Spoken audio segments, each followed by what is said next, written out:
Keluar dari zona nyaman dan mengikuti passion serta dorongan hati adalah pilihan hidup saya. Dulu, menjalani peran sebagai pegawai negeri sipil, saya baik-baik saja. Tetapi saya ingin memberikan dampak yang lebih luas kepada masyarakat Indonesia, terutama UMKM, untuk berkontribusi lebih maksimal di dalam dunia e-commerce. Maka lahirlah Commerce. Perkenalkan, saya Bayu, founder dan CEO Commerce.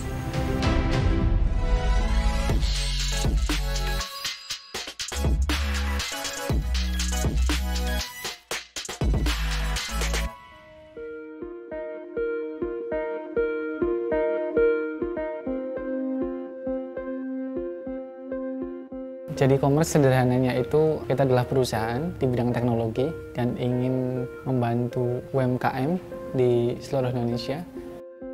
Utamanya ketika mereka butuh bantuan sehari-hari di dalam operasional menjalankan transaksi online atau e-commerce-nya kayak gitu.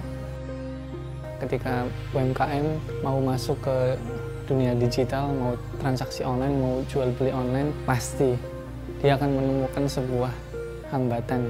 Nah, misi kita adalah bagaimana kita menjembatani jutaan UMKM di Indonesia untuk mempermudah aktivitas harian mereka.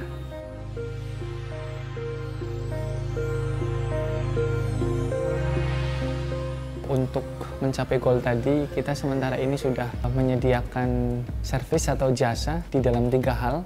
Pertama, untuk teman-teman UMKM yang ingin menambah tim dan dia memang kewalahan sehari-hari menghandle semuanya sendiri, kita menyediakan sebuah tim yang remote yang mana bisa membantu UMKM mulai dari permasalahan menjawab pertanyaan calon pembeli, kemudian bagaimana mengubah itu menjadi sebuah transaksi penjualan, kemudian memanage sosial media, memanage marketplace, sampai ke tahap juga bagaimana mempromosikan produk di internet kayak gitu. Yang kedua, kita ingin memecahkan masalah kompleksitas teman-teman UMKM ketika mengirim barang-barang mereka. Jadi yang kedua itu kita fokus ke pengiriman. Jadi kita kolaborasi dengan ekspedisi besar di Indonesia dan kita saling bertukar teknologi. Dari pertukaran teknologi itu memungkinkan UMKM untuk mengirim paket-paketnya tanpa ribet. Dia tinggal duduk diam di rumah, input transaksi di platform kami, comship.id, seperti itu. Kemudian nanti ketika dia klik jemput, ekspedisinya itu akan datang. Yang ketiga terkait dengan pergudangan. Kenapa pergudangan di zaman sekarang penting? Karena untuk masuk transaksi online, untuk mampu diakses oleh customer-nya UMKM di seluruh Indonesia butuh lokasi yang strategis. Kalau nggak strategis, itu nanti akan muncul biaya yang tidak efektif. Jadi kita di sini bermitra dengan orang-orang kota yang memiliki ruangan-ruangan yang kosong untuk bisa didaya gunakan. Teman-teman UMKM terutama produk yang bagus-bagus di pulau-pulau luar Jawa, itu mereka semakin dekat ke kota customer sehingga durasi pengiriman lebih singkat dan juga di situ ongkos kirimnya lebih terjangkau karena jaraknya sudah semakin dekat. Nah, mereka tinggal klik layanan yang cocok dan setiap layanan ini Comtim, Comship, dan Compact punya website sendiri-sendiri dan punya link registrasi sendiri-sendiri kayak gitu dan punya customer support sendiri-sendiri. Namun mereka tentu nanti akan lebih maksimal ketika mereka ibaratnya menemui beberapa problem di dalam bisnis online mereka dan semua problem itu tersolusikan di sini kayak gitu.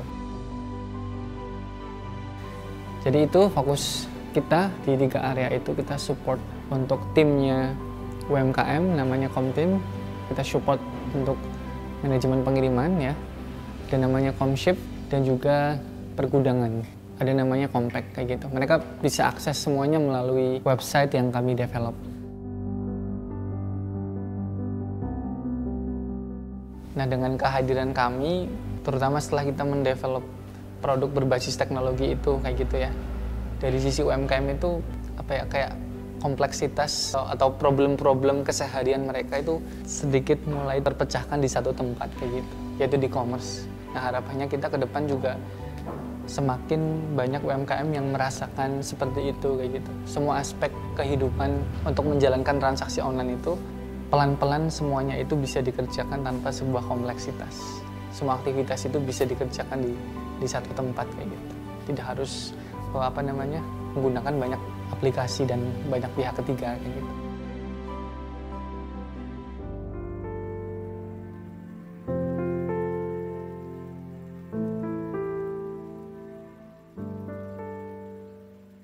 Sebenarnya kalau kita melihat problem-problem desa-desa di Indonesia, masih banyak sekali teman-teman, terutama usia produktif, mereka kebanyakan pada merantau di kota besar. Menurut data statistik itu, setiap tahunnya itu masih naik 5% urbanisasi dari desa ke kota. Dan problem utamanya adalah masalah ketenaga kerjaan. Kami memulai dari situ, kayak gitu. Jadi apa yang kami bisa lakukan adalah kami ingin mentraining teman-teman pemuda desa untuk mereka itu melek terhadap digitalisasi UMKM di Indonesia, dan harapannya adalah mereka bisa ngebantuin UMKM di Indonesia menjadi support timnya UMKM untuk memungkinkan direkrut oleh UMKM di seluruh Indonesia.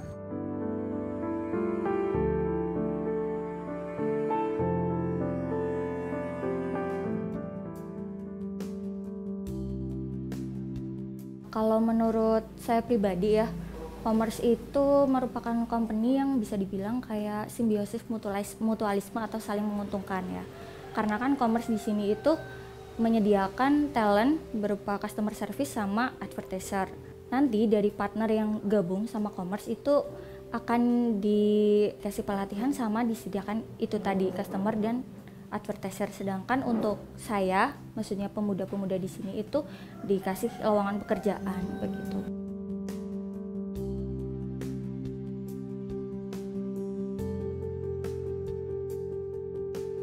Dulu aku kuliah di jurusan akuntansi pemerintahan ya di STAN. Jadi habis kuliah ditempatkan di Kementerian Keuangan, tepatnya di Badan Pendidikan Pelatihan Keuangan di Jakarta. Aku dinas di situ sekitar 3,5 tahun. Di situ kehidupan utamaku di kantor yang ngurusi training. Apa yang aku pelajari sebagai pebisnis online selama di kampus, terus apa yang aku pelajari di dunia industri training di Kementerian Keuangan, aku kemas dan bawa pulang tuh menjadi training di bidang e-commerce atau di bidang bisnis online. Jadilah waktu itu kampung marketer. Momen yang paling krusial adalah bagaimana kita mendapatkan kerelaan hati orang tua.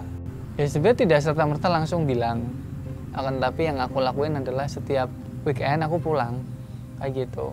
Ngobrol basa-basi, ngobrol seandainya. Ketika aku mendiskusikan itu, aku pengen keluar dan lain sebagainya, ya langsung shock, langsung kaget, langsung respon. Cuman kan itu aku keluarin sering dan belum sampai ke tahap aku keluar, tapi aku metu priwe ya, kayak gitu. Baru kayak gitu, setiap kayak gitu aku ulangin terus kalau aku pulang. Ya akhirnya perjuanganku untuk melobi itu akhirnya mereka ridho. Awal kami di sini itu kan belum punya bisnis model yang jelas ya. Dulu kan masih berupa komunitas belajar. Itu beberapa masyarakat itu ada yang kayak negatif thinking gitu ke kami, bahwa mereka menganggap bahwa kami itu ini tuh ajaran nggak bener kayak gitu.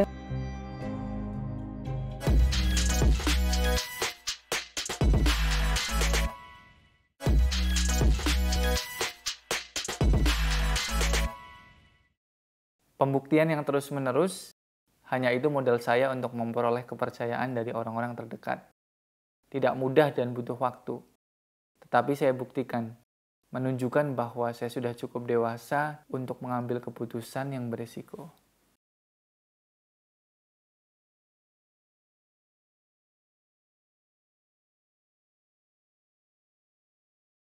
Jadi sebenarnya kalau yang terkait resign ya dari PNS kayak gitu untuk menekuni bisnis, saya nggak kaget. Karena emang dari awal nikah udah cerita kalau pengen resign, pengen lebih fokus ke dunia entrepreneur kayak gitu. Tapi waktu itu yang membuat saya kaget itu waktunya gitu. Kok secepat itu gitu. Waktu itu kan kami baru menikah 2,5 tahunan, kemudian bilang mau resign, pulang kampung, terus saya kaget gitu.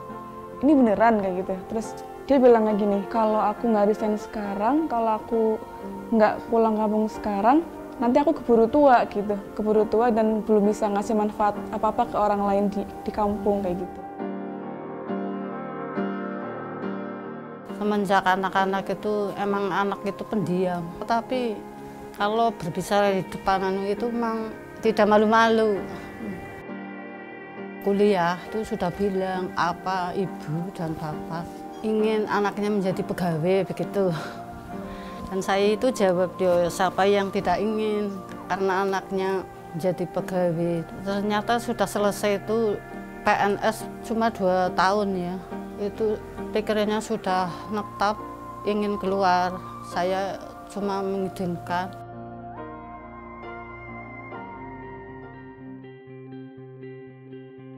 Pas habis pulang kampung, setiap akhir minggu kita ngumpulin orang-orang di desa buat kita sharing pengetahuan masalah ini loh, gimana caranya kita bisa dapat penghasilan dari jualan online kayak gitu. Cuman kalau aku ingat betul waktu itu, lagi-lagi teman-teman di desa itu belum siap bagaimana mereka bisa bertahan di jalur entrepreneurship. Kita ngelatih banyak banget orang desa buat mereka jadi marketers, tapi tingkat keberhasilannya di bawah 5% kayak gitu. Awal kami di sini itu kan belum punya bisnis model yang jelas ya. Dulu kan masih berupa komunitas belajar. Yaitu beberapa masyarakat itu ada yang kayak negatif thinking gitu ke kami bahwa ini tuh ajaran nggak bener kayak gitu. Sampai ada yang menyebarkan hoax ke orang-orang sekitar kayak gitu bahwa itu kampung marketer itu nggak bener tuh kayak gitu. Pada saat itu Mas Novi lumayan terpuruk, maksudnya lumayan kayak ngedown kayak gitu. Kita udah berusaha susah payah buat berbagi ilmu ke orang-orang, kok malah di luar sana ada orang-orang yang julid lah kayak gitu. Ya aku berusaha buat menjernihkan pikirannya beliau kayak gitu bahwa ya udah sih kita berbuat baik aja ke orang itu. Jadi orang-orang yang kayak gitu itu kita rangkul aja, diajak komunikasi, kemudian kalau mereka butuh bantuan apa juga kalau kita bisa bantu ya dibantu kayak gitu. Dan alhamdulillah sekarang udah nggak ada lagi orang kayak gitu. Kita waktu itu berada di titik yang sangat-sangat terpuncak sekali sih. Kita kalau di total itu udah melatih lebih dari 1.500 orang teman-teman pemuda desa di Jawa Tengah. Dan kalau di total juga sudah luar biasa banyak alumninya lah. Lebih dari 20 alumni yang sukses sekarang jadi entrepreneur. Dan dari dulu sampai sekarang kita rutin bagiin pendapatan ke pemuda desa itu lebih dari 1 miliar rupiah per bulannya. Orang-orang itu yang dulunya sempat kayak menyebarkan berita-berita nggak benar, ya mereka udah nggak bisa berkata apa-apa lagi. Sekarang udah melihat bukti yang nyata, kemudian mereka juga berhubungan baik dengan kami.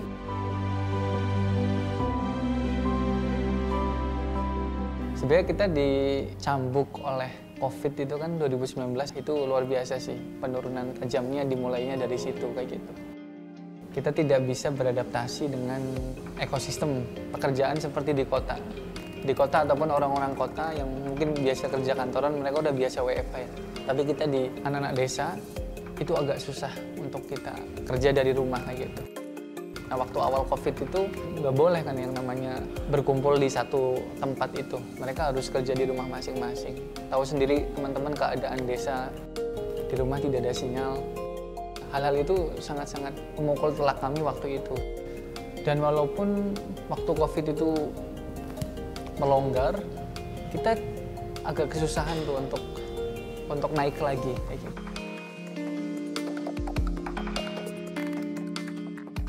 Nah, dari situ kita berpikir, kita udah berjalan 4 tahun tuh. Segitu-segitu aja, kayak perusahaan yang berjalan dengan biasa saja tanpa sebuah inovasi. Nah, mulailah waktu itu sebagai momentum dari serangkaian pembelajaran kita 4 tahun terakhir itu, akhirnya kita diskusi dan rebranding nama Kampung Marketer itu jadi commerce kayak gitu. Dengan singkatan waktu itu, ko-nya itu aku tulisin waktu itu kolaborasi, C-nya itu adalah e-commerce kayak gitu. Jadi bagaimana kita bisa berkolaborasi dengan banyak pihak untuk membantuin UMKM biar bisa masuk ke e-commerce kayak gitu. Waktu saya join commerce itu kan kondisinya adalah rebranding dari kampung marketer ke commerce. Jadi waktu itu situasinya emang kita baru jadi commerce banget, tapi harus dihadapi dengan kondisi yang memang lagi pandemi. Struggle-nya adalah banyak UMKM yang kemudian nggak bisa beradaptasi sama pandemi, user kita juga banyak yang akhirnya off, dan itu mengakibatkan banyak teman-teman talent yang tadinya sudah diberdayakan, mereka juga jadinya ikut off juga. Memang dulu awal-awal kita masih sangat kesulitan lah buat rekrut engineer, khususnya di area Banyumas gitu ya. Seiring berjalannya waktu sekarang ya banyak yang anak-anak engineer yang dulunya merantau di kota-kota besar sekarang pengen balik kampung ke Purbalingga atau ke Purwokerto, daerah sekitar lah. Mas Bayu itu kan karakter orang yang mau belajar ya, belajar dari awal bahkan dan belajar dari orang baru gitu. Jadi waktu saya kesini banyak kolaborasi yang dilakuin. Mas Bayu punya background yang berbeda dengan saya dan itu benar-benar bisa berlangsung komunikasi yang baik karena kita sama-sama mau belajar.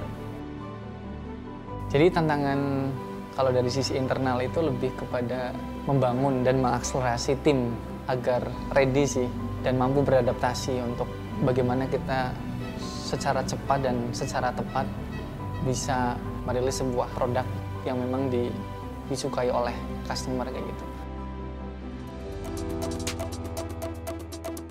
Waktu saya pindah ke sini penyesuaiannya totally semuanya penyesuaian sih. Dari mulai cara hidup, karena kan secara fisik saya harus pindah dari kota besar ke daerah. Kemudian culture, saya udah biasa di kota dengan cara komunikasi yang berbeda dan lain-lain. Jadi penyesuaian benar-benar dari segala sisi dan itu emang nggak mudah. Sempet kayak ada pro kontranya.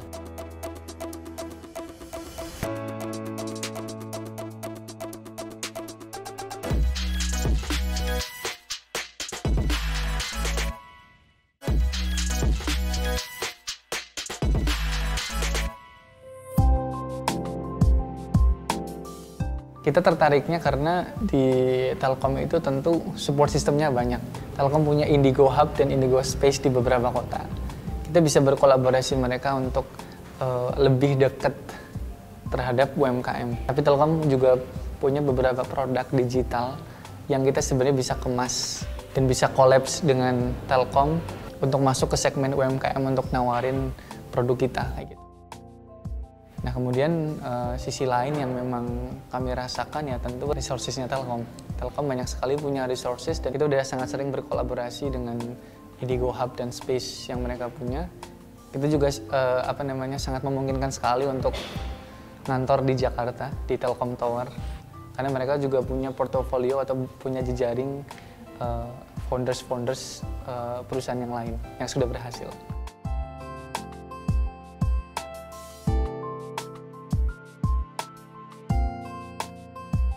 Waktu saya pindah ke sini penyesuaiannya totally semuanya penyesuaian sih. Dari mulai cara hidup, karena kan secara fisik saya harus pindah dari kota besar ke daerah. Kemudian culture, saya udah biasa di kota dengan cara komunikasi yang berbeda dan lain-lain. Jadi penyesuaian benar-benar dari segala sisi dan itu emang nggak mudah. Sempet kayak ada pro kontranya, tapi lama-lama kan semua saling memahami ya, setiap orang punya kekurangan kelebihan. Jadi so far udah aman sih saat ini. Proses rebranding itu kan membutuhkan di situ tim-tim yang baru ya, terutama dari eksternal atau dari luar Purbalingga. Ya tujuannya sebetulnya bukan bermaksud kayak menggeser orang-orang Purbalingga, tapi justru kita pengen kayak dapetin banyak insight ilmu dari teman-teman yang udah profesional di luar. Sulitnya adalah, of course karena Purbalingga di daerah yang ya bisa dibilang kurang begitu seksi lah buat orang-orang kerja di startup. Jadi untuk dapetin sumber daya manusia yang memang kompeten dan mau pindah ke sini tuh cukup struggle, sulit. Jadi develop people-nya, orangnya itu juga termasuk lumayan sulit di awal-awal.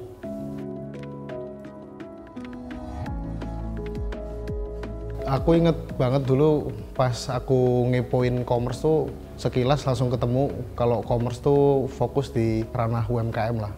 Dan menurutku bidang UMKM tuh pasarnya masih gede banget lah, potensinya masih besar. Terus aku yakin di sini tuh opportunity-nya masih luas banget. Jadi ya udah kita coba gitu. butuh waktu ya buat adaptasi ya, kayak kita masih belum terlalu deket banget lah. Terus sampai di titik dimana waktu itu ngerjain Komship, beliau kepo banget tuh sama pekerjaanku, gimana sih kok kelihatannya sibuk banget gitu, sampai tengah malam masih ngerjain gitu. Ya udah aku ceritain semuanya, akhirnya beliau punya gambaran yang sama, oh ternyata kita butuh engineer lain ya buat bantuin kamu ngerjain ini gitu. Terus seiring berjalannya waktu, karena Mas Bayu punya mindset UMKM ya, jadi perdebatan kita soal fitur, soal produk itu bisa dapat point of view-nya UMKM tanpa kita harus menghadirkan UMKM gitu. Karena Mas Bayu sendiri udah punya pengalaman di situ. Jadi beliau tuh benar-benar memperhatikan nggak cuman hasil kerja keras kita doang di sini, tapi dia juga memperhatikan keluarga kita di rumah, terus masa depan kita sebagai karyawannya, sebagai timnya. Jadi beliau nggak mau nih ada timnya yang sampai dia cuma stuck di satu jabatan atau satu ilmu itu doang selama bertahun-tahun tanpa ada perkembangan ilmunya. Di Commerce, ketika kami kesulitan dalam kemampuan kami, disediakan untuk peningkatan kemampuan kami, seperti pelatihan-pelatihan online yang mendukung kemampuan kami.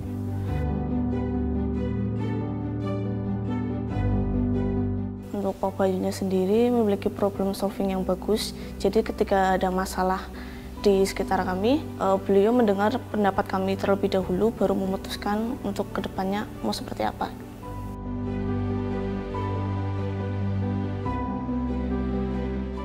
Sebenarnya yang kalau dari segi profesional ya, aku jawab dari segi karir dan lain-lain. Aku memulai karir di startup itu memang rata-rata adalah startup yang punya social enterprise. Jadi mereka nggak cuma bikin teknologi atau produk yang emang untuk dapetin revenue, tapi mereka juga memberikan dampak. Dan Commerce ini salah satu yang dampaknya itu sangat terlihat gitu. Yang bikin tertariknya lagi adalah karena yang diberikan dampak adalah masyarakat desa daerah sini sendiri gitu. Jadi setiap bekerja kita bisa ngelihat mereka. Semakin kita bisa memberikan dampak yang besar, maka secara physically kita bisa ngelihat mereka lebih banyak gitu. Jadi itu sih kepuasan dari pribadi untuk ngejalanin pekerjaan ini jadi lebih ikhlas, lebih termotivasi.